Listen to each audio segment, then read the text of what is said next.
السلام علیکم دوستو، تو کیسے ہیں آپ لوگ؟ دوستو انٹرنیٹ پر ایک ویڈیو بہت مشہور ہو رہی ہے جو کہ سیدھو موسے والے کے مرنے کے بعد اس کے ریلیز ہونے والے وار گانے کی ہے، جس کے اندر یہ کلیم کیا جا رہا ہے کہ اس گانے کے اندر ہمارے پیارے نبی صلی اللہ تعالی علیہ وآلہ وسلم کا نام لے کر نعوذ باللہ ان کی توہین کی گئی ہے۔ اس گانے کا وہ کلپ جس کے اندر آپ صلی اللہ تعالی علیہ وآلہ وسلم کا نام استعمال کیا گیا ہے، آپ خود سن لیں۔ دوستو اس ویڈیو کی حقیقت کیا ہے یہ جاننے سے پہلے یہ سن لیں کہ اگر ہم آپ صلی اللہ تعالی علیہ وآلہ وسلم سے اپنی جان، مال اور اولاد سے بڑھ کر اگر پیار نہیں کرتے تو ہمارا ایمان ہی مکمل نہیں ہے۔ حالانکہ یہ چیز بتانے کی ضرورت تو نہیں، لیکن پھر بھی ضرورت اس لیے نہیں ہے کیونکہ ہم مسلمان ہیں اور یہ تو ہم جانتے ہی ہیں۔ گناہ گار تو ہم بہت ہیں، لیکن اتنا تو ہر مسلمان کو علم ہے، وہ مسلمان کا بچہ ہو یا بوڑھا یا اس گئے گزرے دور کا نوجوان ہی ہو، پتہ تو سب کو ہے۔ ہم عمل کریں یا نہ کریں وہ ایک علیحدہ بات ہے۔ تو چلو اپنی بات کی طرف چلتے ہیں۔ تو دوستو اگر واقعی میں اس گانے کے اندر ہمارے پیارے نبی صلی اللہ تعالی علیہ وآلہ وسلم کا ہی نام لیا گیا تو ایسے شخص کی پھر ایک ہی سزا ہے اور وہ ہے موت، کیونکہ کوئی بھی غیرت مند مسلمان ہرگز گوارہ نہیں کر سکتا۔ اور اگر اس کا دوسرا رخ دیکھیں تو پھر کسی بھی شخص پر اس کی موت کے بعد اس پر تہمت لگانا، الزام لگانا اور پھر ہم اسے ثابت بھی نہیں کر پاتے، کیونکہ یہ بھی ہمارے نبی صلی اللہ تعالی علیہ وآلہ وسلم کا ہی فرمان ہے کہ جب بھی کوئی فاسق اور جھوٹا شخص تمہارے پاس کوئی بات لے کر آئے تو اچھے سے اس کی تصدیق کر لیا کرو، کیونکہ ایسا نہ ہو کہ تم اپنی لا علمی کی وجہ سے کسی بے قصور کو نقصان نہ پہنچا بیٹھو۔ یعنی جب بھی کوئی ہمارے پاس فیصلہ آئے تو جذباتی ہو کر اس کا فیصلہ نہ کرو، خود سے قاضی نہ بنو، بلکہ اس کی اچھے سے تحقیقات کرو پھر فیصلہ کرو۔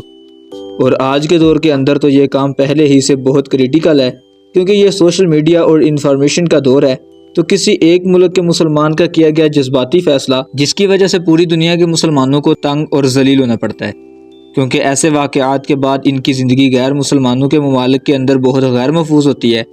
تو ان پر دہشت گرد، شدت پسندی کا لیبل کئی سالوں تک مسلمانوں کا پیچھا کرتا ہے۔ اور دوسرا سب سے خاص بات یہ ہے کہ کسی بھی شخص پر الزام لگانے سے پہلے عدالت اس کی کریڈیبلٹی دیکھتی ہے کہ کیا یہ شخص اس سے پہلے بھی اس طرح کے کسی ایکٹیویٹی کے اندر کہیں شامل تو نہیں رہا، کیا اس شخص نے کسی بھی مذہب کی توہین اس سے پہلے اپنے گانوں کے اندر یا کسی بھی طریقے سے کی تو نہیں۔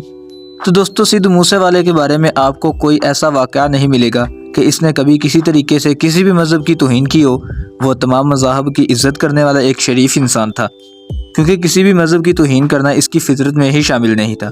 تو ایسے کیسے ممکن ہے کہ پوری زندگی ایسے الزامات کے داغ سے بچنے والا اپنی موت کے بعد مسلمانوں کی سب سے محبوب چیز کے بارے میں کچھ کہے؟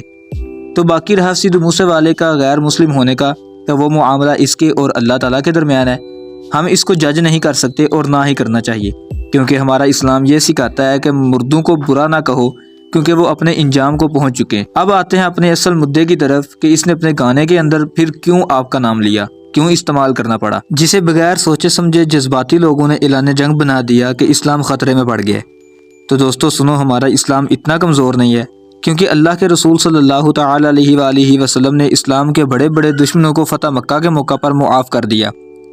تو اس نے اس گانے کے اندر آپ کا نام جو لیا ہے وہ اس وجہ سے کہ وہ اس گانے کے اندر سکھوں اور افغانیوں کے درمیان لڑی جانے والی جنگ کا ذکر کر رہا ہے، کیونکہ اگر آپ اس کے لیرکس پر غور کریں تو وہ کچھ اسی طرح کی سٹوری کو بیان کر رہے ہیں، جس کے اندر اس نے محمد اور خان کا نام استعمال کیا، جس سے صاف پتہ چل رہا ہے کہ اس سے خان شخص اور محمد نام کا شخص کا تعلق ہے، کیونکہ سکھوں نے جن افغانیوں سے جنگ کی تھی ان میں سے ایک جرنیل کا نام دوست محمد خان اور باقیوں کے نام بھی اس سے ملتے جلتے تھے، جن کے آخر میں خان آتا۔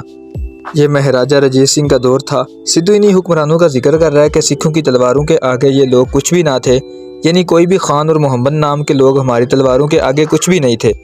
جو واقعی میں کافی توہین والے الفاظ ہیں، لیکن چونکہ یہاں پر ہسٹری کا ذکر ہو رہا ہے تو انصاف کا تقاضا یہی ہے کہ ہم ان کو بینیفٹ آف آؤٹ دے دیں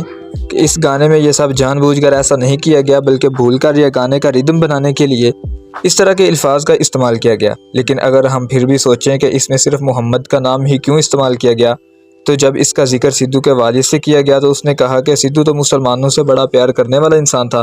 وہ ایسی گستاخیوں کا سوچ بھی نہیں سکتا۔ دراصل وہ اسی تاریخ کا ہی ذکر کر رہا تھا، لیکن پھر بھی اس کی وجہ سے اگر کسی مسلمان کو تکلیف پہنچی ہو تو معافی مانگتا ہوں، اس کا گستاخی کرنے کا کوئی ارادہ نہیں تھا۔ تو دوستوں میرے خیال کے مطابق پھر بھی یہ طریقہ ٹھیک نہیں تھا، اس کا یہ الفاظ اسے بالکل استعمال نہیں کرنے چاہیے تھے۔ تو ہمیں یہ چاہیے کہ چونکہ انہوں نے معافی مانگی ہے تو اس کا معاملہ ان کے اور اللہ کے درمیان چھوڑ دینا چاہیے۔ تو آپ اس بارے میں کیا سوچتے ہیں؟ اپنی رائے کا اظہار کمنٹ سیکشن میں ضرور کیجیے گا۔ تو دوستوں مجھے امید ہے کہ آپ کو یہ ویڈیو ضرور پسند آیا ہوگا، اور اگر آپ اسی طرح کی انٹرسٹنگ ویڈیو دیکھنا اور سننا پسند کرتے ہیں تو چینل کو سبسکرائب کریں۔ Thanks for watching this video. اب ہم ملتے ہیں اسی طرح کی نیو انٹرسٹنگ ویڈیو میں، تب تک کے لیے اپنا بہت سا خیال رکھیے گا۔ اللہ حافظ۔